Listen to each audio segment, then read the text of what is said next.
बिस्मिल्लाहिर्रहमानिर्रहीम। नाज़रीन अस्सलाम वालेकुम, मैं हूँ इमरान वसीम। नाज़रीन, आज के प्रोग्राम में एक बड़े अहम मौजू पर आप नाज़रीन के साथ गुफ्तगू करेंगे। नाज़रीन, आज साबिक़ वज़ीर आज़म चेयरमैन PTI इमरान ख़ान ने सबको हैरान भी कर दिया है और सबको परेशान भी कर दिया है। हुआ नाज़रीन यह है कि आज बनी गाला में इमरान ख़ान साहब ने सहाफ़ियों के साथ एक तवील नशिस्त की और इस मुलाकात के नतीजे में जो ख़बर सामने आई, उस ख़बर ने नाज़रीन ये साबित कर दिया है कि चेयरमैन PTI इमरान ख़ान वाकई ही अनप्रडिक्टेबल हैं। उस ख़बर ने यह भी साबित कर दिया है कि साबिक़ वज़ीर आज़म इमरान ख़ान वाकई ख़तरनाक हैं। अब ख़ान साहब किसके लिए ख़तरनाक हैं और आज सहाफ़ियों के साथ होने वाली इस मुलाकात में इमरान ख़ान ने आर्मी चीफ़ की एक्सटेंशन से मुतल्लिक़ क्या कहा है और कल कामरान ख़ान को इंटरव्यू देते हुए इमरान ख़ान साहब का army chief general Qamar Javed Bajwa की एक्सटेंशन से मुतल्लिक़ क्या कहना था, इन तमाम पॉइंट्स पर आज के इस प्रोग्राम में आप नाज़रीन के साथ गुफ्तगू करेंगे। लेकिन इससे पहले आप तमाम देखने वालों की इजाज़त से मैं दो अहम ख़बरें आप नाज़रीन के साथ शेयर करना चाहूँगा। एक ख़बर तो नाज़रीन यह है कि स्पीकर कौमी असम्बली राजा परवेज़ रशीद को आज एहतसाब अदालत से बड़ा रिलीफ मिला है। रिलीफ नाज़रीन ये मिला है कि 2008 में पाकिस्तान पीपल्स पार्टी की हुकूमत आई, मुल्क को तवानाई के एक संगीन बहरान का सामना था और उस बहरान का हल यह निकाला गया कि फ़ौरी तौर पर आवाम को लोड शेडिंग से निजात दिलाने के लिए रेंटल पावर प्लांट्स लगाए जाएं। वो रेंटल पावर प्लांट्स के लिए मुआहदे किए गए, लेकिन उस वक्त सुप्रीम कोर्ट ने इस मामले का नोटिस लिया और उस वक्त के साबिक़ चीफ जस्टिस इफ्तिखार मोहम्मद चौधरी ने रेंटल पावर प्लांट के इन तमाम मनसूबों को करप्शन की बुनियाद पर कलअदम करार दिया और साथ ही नैब को यह हुक्म दिया कि इन रेंटल पावर पर एग्रीमेंट पर जो करप्शन की चीज़ें सामने आई हैं, इस पर नैब जो है वो एहतसाब अदालत में रेफरेंसेस दायर करे। तो सुप्रीम कोर्ट के इस फैसले की रोशनी में एहतसाब अदालत ने राजा परवेज़ अशरफ के ख़िलाफ़, जो उस वक्त तवानाई के वज़ीर थे, पानी बिजली के वज़ीर थे, उनके ख़िलाफ़ 6 रेफरेंस एहतसाब अदालत में दायर किए। उनकी समाअत का भी आगाज़ हुआ। राजा परवेज़ अशरफ एहतसाब अदालत में पेश भी होते रहे। लेकिन नाज़रीन, आज डेवलपमेंट ये हुई है कि एहतसाब अदालत के जज सैयद असगर अली ने आज इन तमाम रेफरेंसेस की समाअत करने से इनकार कर दिया और इन तमाम नैब के करप्शन के रेफरेंसेस को एहतसाब अदालत के लिए नाकाबिल समाअत करार देते हुए इन तमाम केसेस को नैब को वापस भिजवा दिया और साथ ये कहा गया कि नैब कानून में जो नई तरामीम की गई हैं, उसके बाद ये केसेस का जो ट्रायल है वह एहतसाब अदालत नहीं कर सकती। ये जो नाज़रीन 6 करप्शन के रेफरेंस नैब को भिजवाए गए हैं, इसमें नाज़रीन रेशमा, गल्फ़, समुंदरी, रतोडेरो, कारके, सतियाना रेंटल पावर प्लांट के रेफरेंसेस शामिल थे। तो बड़ी डेवलपमेंट हुई है। हुकूमत ने जो नैब कानून में तरामीम की हैं, उसके नतीजे में ये तमाम रेफरेंसेस जो है वो आज एहतसाब अदालत ने नैब को वापस भिजवा दिए हैं। दूसरी नाज़रीन ख़बर ये है कि वज़ीर आज़म शहबाज शरीफ साहब ने आज मज़ीद 8 मुआवनीन ख़ुसूसी की तकर्रुर कर दी है और वज़ीर आज़म के इस फ़ैसले के बाद, इस इक़दाम के बाद जो वफाकी काबीना की तादाद है वो 62 से बढ़ के 70 हो चुकी है। अब आप अंदाज़ा लगा लें कि हुक्मरान इत्तेहाद, जिसमें लीडिंग रोल जो है वो लीडिंग पार्टी जो है मुस्लिम लीग नवाज़ है, उसमें तमाम सियासी जमातों को अकोमोडेट करने के लिए, क्योंकि हुक्मरान इत्तेहाद है, बहुत सारी सियासी जमातें शामिल हैं, हर सियासी जमात की कोशिश है कि उनके लोगों को वफाकी काबीना में हिस्सा दिया जाए, उनके पार्टी के रहनुमाओं को वफाकी काबीना में शामिल किया जाए। और अगर ऐसा नहीं किया जाता तो फिर वो क्या कर सकते हैं, क्या कहते हैं, किस तरीके से अपने तहफ़्फ़ुज़ात का इज़हार करते हैं। तो ये वक्त आने से पहले शहबाज शरीफ साहब ने आज 8 नए मामले ख़ुसूसी का तकर्रुर किया है, जिसमें 7 का ताल्लुक़ जो है वो पाकिस्तान पीपल्स पार्टी से है और एक जो रुकन जिन्हें मामले ख़ुसूसी बनाया गया है, जो रहनुमा हैं, उनका ताल्लुक़ पाकिस्तान तहरीक इंसाफ के मुनर्रफ जो अरकान हैं उनमें से एक को जो है वो बनाया गया है। इनमें सबके मैं आपको नाम भी बता देता हूँ। फैसल करीम कुंडी, नवाबज़ादा इफ्तिखार, महर अरशाद, रज़ा रबानी खर, सरदार सलीम हैदर, तस्नीम अहमद कुरैशी, मोहम्मद अली शाह बाचा, महेश कुमार, और इनको जो है वो मामले ख़ुसूसी बनाया गया है। और नाज़रीन, इन 8 लोगों को मामले ख़ुसूसी बनाने के बाद इस सब वज़ीर आज़म की वफाकी काबीना में 34 मिनिस्टर हैं, 7 छोटे वज़ीर हैं, 4 मुशीर हैं और 25 मुआवनीन ख़ुसूसी शामिल हैं वज़ीर आज़म शहबाज शरीफ की वफाकी काबीना में। अब आ जाते हैं जो खान साहब ने मुलाकात की है सहाफ़ियों के साथ, इस मुलाकात में खान साहब ने क्या कहा है, मैं सिर्फ चीज़ा चीज़ें आप नाज़रीन के सामने रखूँगा और फिर उस पर भी बात करेंगे कि खान साहब कल क्या कह रहे थे, खान साहब आज क्या कह रहे हैं। कल के बयान में जो आर्मी चीफ़ के एक्सटेंशन से मुतल्लिक जो है वो कहा गया और आज जो खान साहब ने बयान दिया है कि मैंने आर्मी चीफ़ के एक्सटेंशन से मुतल्लिक क्या कहा, दोनों बयानात में क्या फ़र्क था और कौन कौन खान साहब की कल की बात को गलत समझा, किसने गलत रिपोर्ट किया, उस पर भी आप नाज़रीन के साथ कुछ बड़ी दिलचस्प किस्म की इन्फॉर्मेशन है वो भी आपके साथ शेयर करेंगे।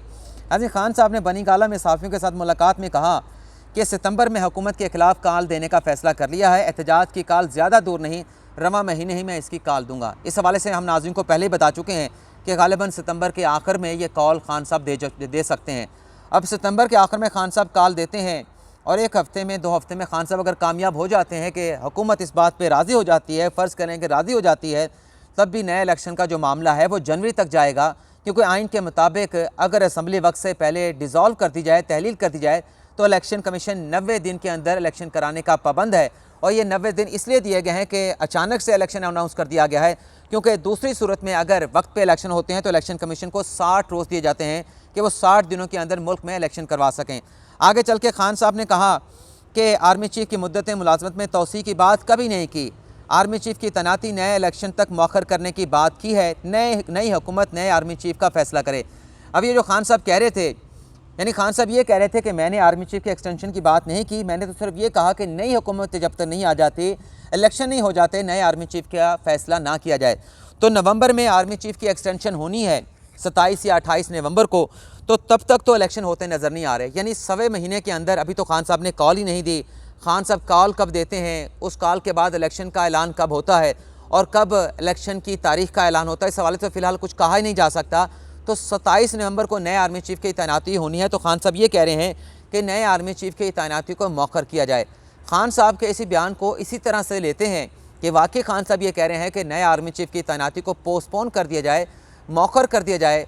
तो इसका इफ़ेक्ट क्या होगा? इसका इफ़ेक्ट ये होगा कि मौजूदा जो आर्मी चीफ़ है जनरल कमर जवेद बाजवा साहब, उनकी मुद्दत मुलाजमत तो 27 नवंबर को ख़त्म हो जाएगी, तो उन्हें कंटिन्यू कैसे कराएंगे? उनकी मुद्दत मुलाजमत का जो नोटिफिकेशन है वो तो ऑटोमेटिकली खुद ब खुद ख़त्म हो जाएगा, क्योंकि उसमें तो लिखा गया है कि 27 नवंबर 2022 को आर्मी चीफ़ साहब का आखिरी दिन होगा बतौर आर्मी चीफ़। तो उसके लिए फिर क्या करना पड़ेगा? जो चीफ इमरान खान साहब कह रहे हैं, उसके लिए ये करना पड़ेगा कि एक सर्टेन पीरियड के लिए कि कब तक इलेक्शन का प्रोसेस मुकम्मल होगा, नई हुकूमत आ जाएगी, नई काबीना आ जाएगी, नया वज़ीर आज़म आ जाएगा, तो उस एक अंदाज़ा लगा के उस मुद्दत तक जो है वो बाजवा साहब की एक्सटेंशन का नोटिफिकेशन जारी करना पड़ेगा। यानी खान साहब कर ये रहे हैं कि कान को इस तरीके से नहीं पकड़ रहे, लोगों को वो ये बता रहे हैं कि कान को इस तरह से सर के पीछे से घुमा के कान को पकड़ना है, बात एक्सटेंशन की है। और फिर खान साहब ने आगे चल के कुछ और भी बातें की, वो भी आपके साथ शेयर करके फिर आते हैं कि कौन कौन से सहाफ़ी गलत समझे हैं। क्या सिर्फ वो सहाफ़ी, वो सियासी मुखालफिन गलत समझे हैं जिन्हें खान साहब कहते हैं कि ये मेरे सियासी मुखालफिन हैं, ये सियासत सहाफ़त में मेरे मुखालफिन हैं, या फिर खान साहब के अपने चाहने वाले वो सहाफ़ी जो खान साहब के दिन रात जो है वो खान साहब की कामयाबियों के कलाबे मिलाते हैं, क्या वो भी गलत समझे हैं?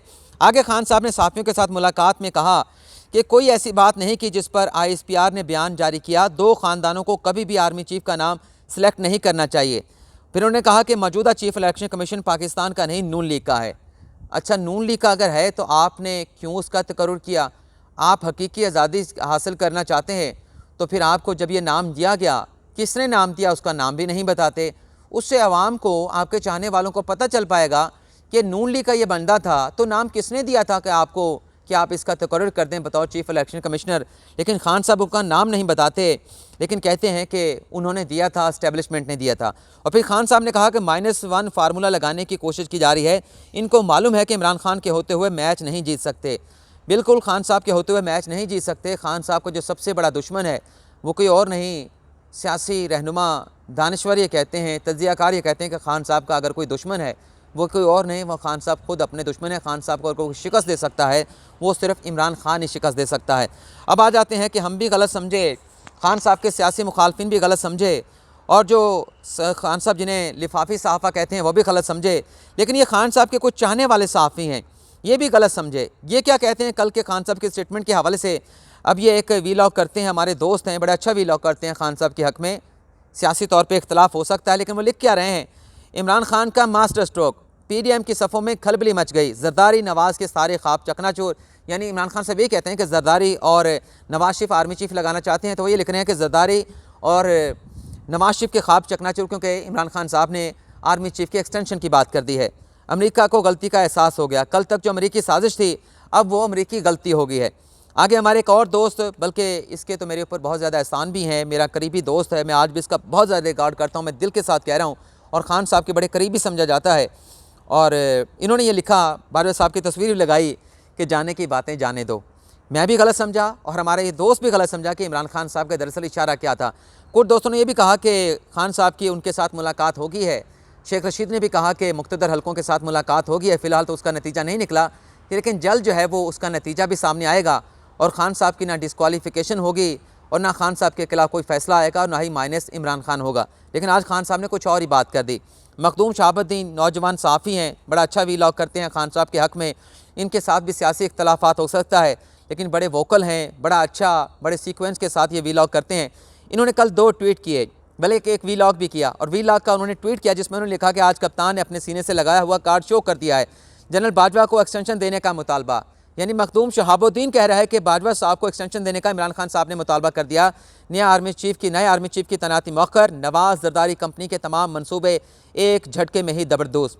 और आगे कहते हैं मखदूम शहाबुद्दीन अपनी दूसरी ट्वीट में कि कप्तान ने वो सियासी पत्ता फेंका है जिसने सबको सर पकड़ने पे मजबूर कर दिया है। कुछ लोगों को अभी भी समझ नहीं आ रही, तो ये भी गलत समझे। और आज खान साहब ने जो नया स्टेटमेंट दिया है कि मैंने एक्सटेंशन की बात नहीं की, तो खान साहब की आज के स्टेटमेंट ने इन लोगों को फिर हैरान कर दिया है कि कल हम क्या वीलॉग कर रहे थे, आज हम क्या वीलॉग करें और कल की बात को किस तरह से रिकवर करें। साबिर शाकिर साहब, इन्होंने लिखा कि कहाँ गए सब बोल क्यों नहीं रहे। यानी साबिर शाकिर साहब कह रहे हैं कि सबको खामोशी लग गई है और ख़ान ने इमरान खान PTI की तजवीज़ का क्या करना है इस पर जवाब दिया जाए, लेकिन किसी ने जवाब तो नहीं दिया, या दिया भी है तो मैंने नोट नहीं किया। लेकिन उनके जवाब आने से पहले, या मैंने जो जवाबात नहीं देखे, ख़ान साहब ने जवाब दे दिया है कि मैंने एक्सटेंशन की बात ही नहीं की, मैंने तो नई आर्मी चीफ की तैनाती को मौखर करने की बात की थी। लेकिन हम आपसे इजाज़त चाहेंगे, और इजाज़त चाहने से पहले अगर आपको हमारा ये वीलॉग पसंद आया है तो लाइक भी करें, दोस्तों के साथ ज़्यादा से ज़्यादा शेयर भी करें, और जो दोस्त आज हमें ज्वाइन कर रहे हैं वो यूट्यूब चैनल को सब्सक्राइब भी करें, बेल आइकॉन का बटन भी प्रेस करें। अल्लाह ताला हम सब का हामी नासिर हो। अपनी दुआ में याद रखिएगा। अल्लाह हाफ़िज़।